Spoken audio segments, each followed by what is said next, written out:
Welcome back to another episode of the Self-Respect Revolution podcast, where we explore how self-respect shapes who we are, the decisions we make, and the lives we live as leaders, best friends, parents, mentors, and entrepreneurs. My name is Dr. Katherine Iscoe, and once again, I'm your proud host and excited to dive into today's podcast, which is going to be short and sharp. We're going to talk about the Burnout Trinity. So what is the Burnout Trinity? There's a lot of talk about burnout, and then I guess the medication for it, which is self-care, right? They're on opposite ends of the spectrum, if you will, in some ways. So people who prioritize their self-care typically will be able to manage burnout a lot better. So self-care, I think there's a lot of talk on the TikTok and the gram about self-care being something that you can post about. So I'm posting my journal and my cup of tea in the sunshine while my dog is like rolling in worms. Amazing. I'm posting at the spa. I'm posting on a walk. These are all wonderful aspects of self-care, but they're missing the main point of it, which is self-care is simply checking in on yourself. And if we don't do that, what's going to happen is we're going to have to do more of self-care over and over and over again, because you're really not fixing the quote-unquote problem. So self-care is checking in on yourself and asking the important question, what's going on right now? Why do I feel off? Why do I feel like drained, frustrated, angry, annoyed, curt? Why is that? And recognizing that the more you avoid those questions, the more self-care you're going to need over and over and over again. So burnout, what is it? Well, from a physiological perspective, I think many of us have seen that stress curve. So stress is not necessarily bad, just like cortisol is not necessarily bad. A lot of people say, oh God, cortisol, like it makes us fat, it makes us this.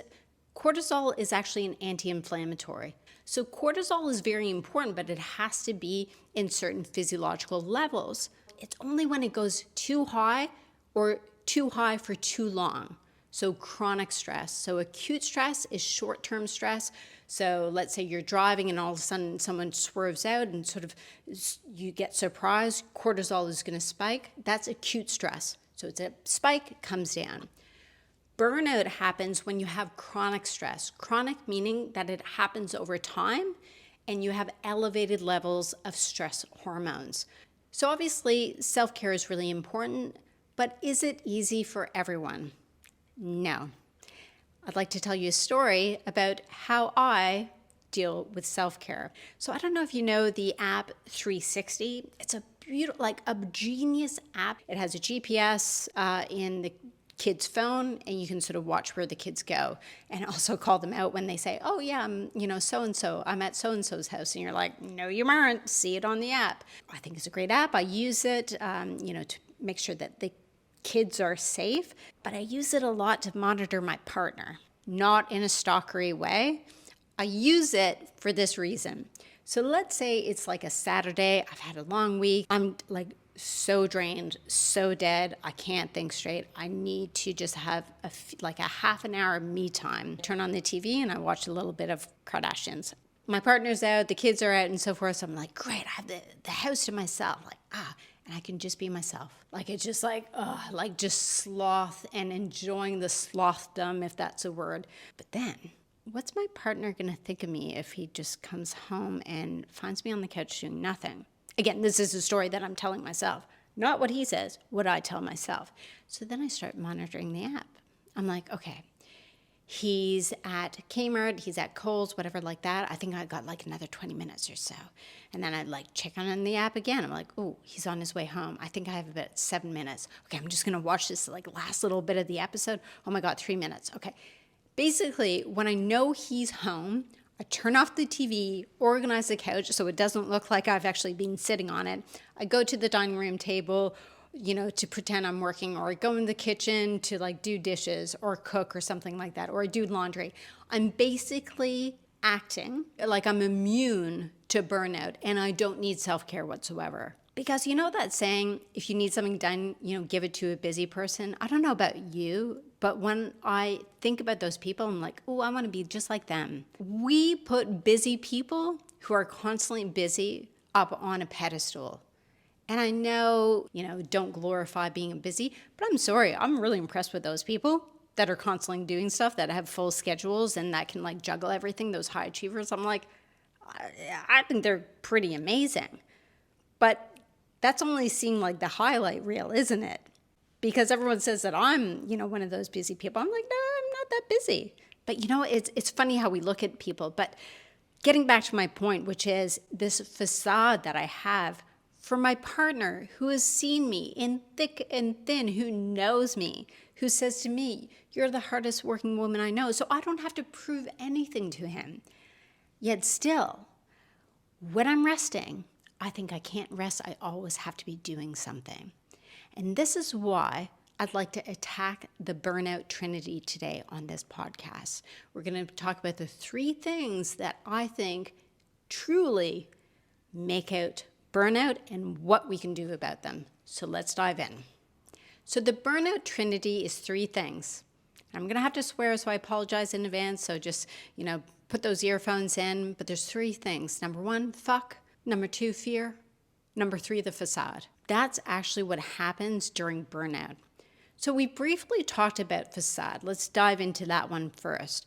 And really when I dive into, why I feel like I need to pretend to be this high achieving person, even in front of someone that I know loves and adores me, I could be a sloth for a month. And he would just say, you do what you need to do until you feel right again. I know this rationally. In my head, I'm like, yeah, no, if he sees me resting, he's not going to respect me as much. He's going to say, well, you're not successful because look at you. Like, this is what goes on through my head. Because at the core of it, I think he's going to fall out of love with me and he's going to be like, nah, she's clearly not the person that I thought she is. So I'm just going to find someone who's more high achieving. That goes on in my head. So I need to recognize those thoughts. And you might think, aren't you supposed to be like this mindset expert that's constantly thinking positive? I'm like, honey, let me give you a tip here. The stuff that goes on in my head ain't kosher. Like the anger and the rage that happens in my head is questionable at times. But the thing is, what do I do with it?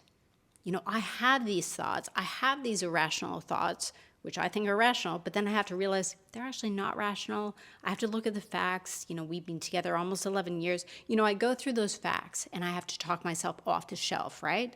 So the first one to recognize, at least for me, when it comes to burnout and trying to look at self-care in a more healthy way, is when do we wear this facade? What's happening in our world and who's in our world to make us feel like we have to wear this facade. So the first question I'd like to ask you is, when do you put this facade on? When do you put this mask on? And most importantly, for whom? Who do you put this facade on for? Is it everyone or just some people? The second one, fear. And I know we're going opposite, aren't we? But fear is a big one. And I'm going to tell you the exact reason why. It's very simple. Is because I fear like I'm never going to be successful. And I fear that everyone's going to say, you see, here's a woman, she thought she was so special. Look at her on Instagram doing all these posts and thinking that she's so important and so forth. Like, again, the color of the sky in my world is like purple. My fear that I will disappoint people and never be successful paralyzes me. So the fear of, okay, what if when I get back to work tomorrow, I'm not going to be able to think of anything because I've taken this time off? Or maybe you at work, maybe you're thinking, I've taken this time off and I fear that I'm never going to get that promotion, or I fear what are people going to think about me? That is what I think happens during burnout.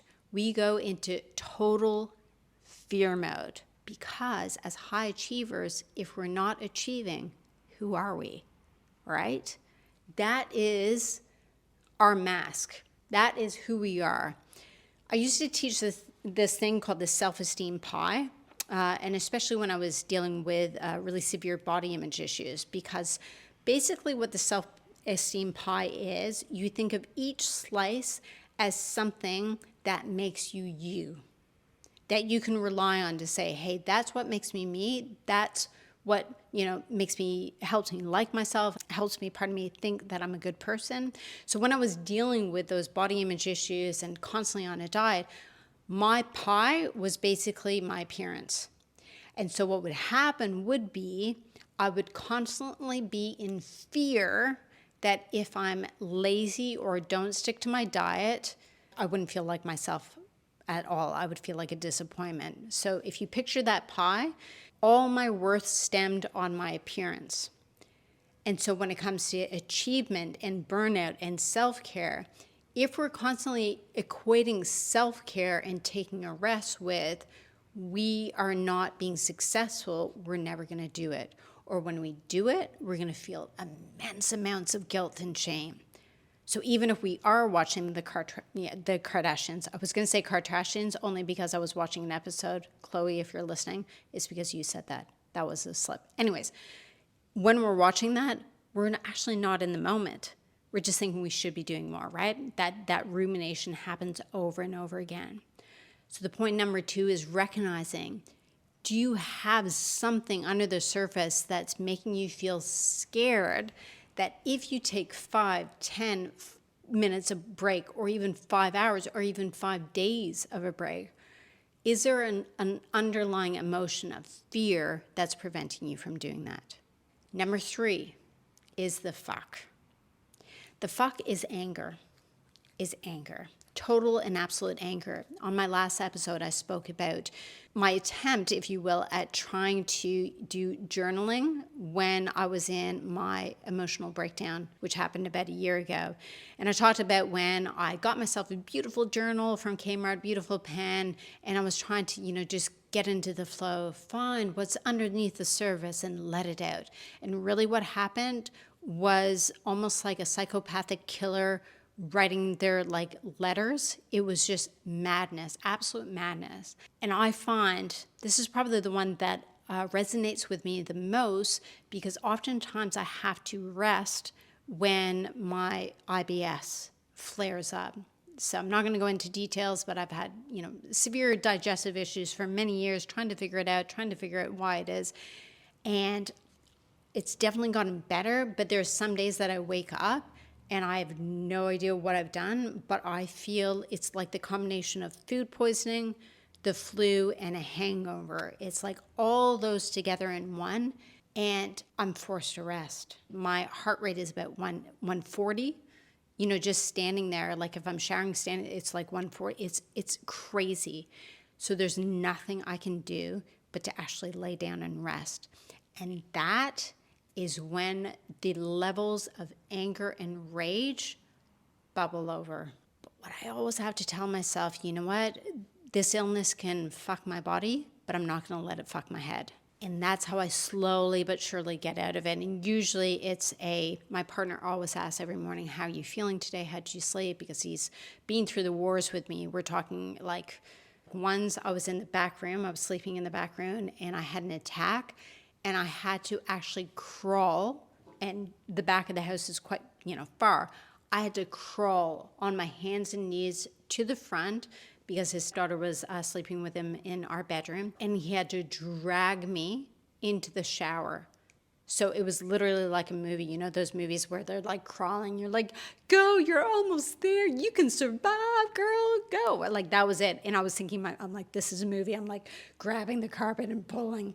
So when I talk about anger, I'm so angry at this effing illness, because I say to my partner all the time, why me? I want to do so much for the world. I want to get on stages. I want to, write books. I want to do amazing things. Why me? I was so angry, so friggin' angry at having this illness.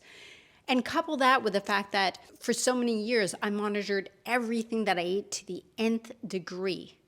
And now I don't have that mindset. In my mind, I can eat whatever I want, but in reality, I can't. So for example, I can't have raw vegetables and dip. If I have spinach in my smoothie, I will be in the hospital. I'm all the healthy things that I actually want to eat, I can't eat. That is anger 101 right there. So when it comes back to self-care and burnout, That is something that I need to recognize is, what am I so friggin' angry about? And is it justified? Yeah, I think it is. I'm really angry about having this illness. But is it going to help me, rest and recover quicker so I can get back to doing what I love? Of course not. Of course not. So my third shout out question to you is this, is there any kind of, when you're in that burnout stage where you're like ruminating about something or you're feeling exhausted, is there an element of anger in that where you're just like, bark, or, you yell at your family, you're like, I've had it, that's it. I'm going to do the dishes and then I'm leaving you all. I'm never coming back. I was talking to a lady and she said that exact bit when she was just so overwhelmed. She said to her family, that's it, I can't take it anymore. And of course, an hour later, she was like, sorry, didn't mean to say that, right? So is there an element of that where you feel your blood boiling over? We need to make the connection with, well, it might not actually be them. It might just be because I'm burnt out. So I'm really interested to hear if you have these experience of, fuck fear and the facade. Do you go through that process when you're feeling burnt out, or maybe you don't even recognize that you're burnt out until you're hearing all these stories, and then you're like, actually, yeah, when I look at the evidence, I actually didn't take time to just take half an hour to watch the Kardashians, even though my partner is sitting there doing the laundry and dishes, and I don't feel guilty about it. So really looking forward to seeing, did this resonate? If it did, drop me a line. Let me know. All right, that's it for today. I hope you like this short and sweet one. It's nice and quick and sassy. And I look forward to seeing you on the next episode. I'm Dr. Katherine Iscoe, and as always, stay fabulous.